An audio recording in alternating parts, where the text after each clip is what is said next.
Hello friends, विवा food रेसिपीमध्ये आपले सगळ्यांचे मनापासून स्वागत। बाहेर जोरदार पाऊस पडतोय, त्याबरोबर असा गरमागरम सार मिळाला तर खायला किती मजा येते। तसंच आपण मस्त टेस्टी झणझणीत आणि आंबट गोड चवीचा असा टोमॅटो सार करणार आहोत। कसं करायचे चला आपण बघूयात पुढे व्हिडिओमध्ये। टोमॅटो सार करण्यासाठी इथे मी 4 टोमॅटो घेतलेत, त्याला आपण असे कट करून घेऊयात। एका टोमॅटोचे आपल्याला 4 भाग करून घ्यायचे आहेत। अशा पद्धतीने आपण सर्व टोमॅटो कट करून घेऊयात। इथे सर्व टोमॅटो कट करून घेतलेले आहेत छोटे छोटे पीसेस मध्ये। गॅसवरती पाणी गरम करून घेतलेले आहे, त्याच्यामध्ये आपल्याला टोमॅटो शिजवून घ्यायचे आहेत। सर्व याला टाकून एक उकळ काढून घ्यायची। टोमॅटो आपले खूप छान शिजलेले आहेत, बघू शकता तुम्ही। त्याची साल सुद्धा इझिली बाजूला होते।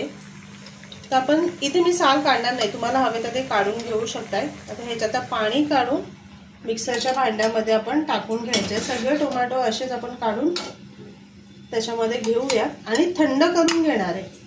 गरम गरम आपल्याला नाही वाटायचे, पूर्ण थंड करून घेऊनच वाटणार आहे। टोमॅटो थंड करून घेतलेले आहेत, त्याच्यामध्ये आपण धणे टाकून घेऊया। इथे मी लसणाच्या काही पाकळ्या घेतलेल्या आहेत सोलून, 2 मिरची, आलं घेतलेलं आहे आणि ह्याच्यामध्ये चिंच ह्याच्यामध्ये टाकायचीच, खूप छान चव येते त्यांनी।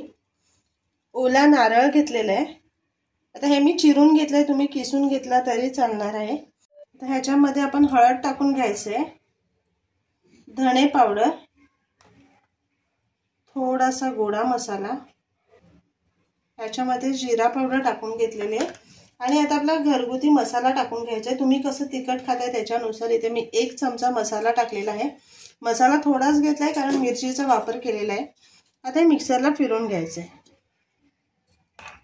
इथे मिक्सरला बारीक करून घेतलेलं आहे। आता आपण फोडणी बघणार आहोत। त्याच पातेलीमध्ये आपण तेल टाकून गरम करून घेणार आहोत। तेल चांगलं गरम झालं की त्याच्यामध्ये आपण कढीपत्ता टाकणार आहोत। आता ह्याच्यामध्ये आपण कढीपत्ता टाकून देणार आहोत, थोडंसं हिंग आणि आपण टोमॅटोचं जे सार करून घेतलेले आहे ते टाकून आपल्याला उकळवून घ्यायचं।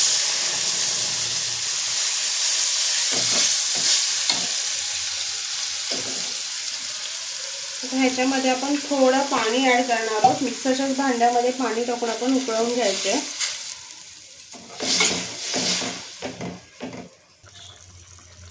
मस्त अशी उकळ आलेली आहे, टोमॅटोच्या सारला रंग सुद्धा सुंदर आलेला आहे।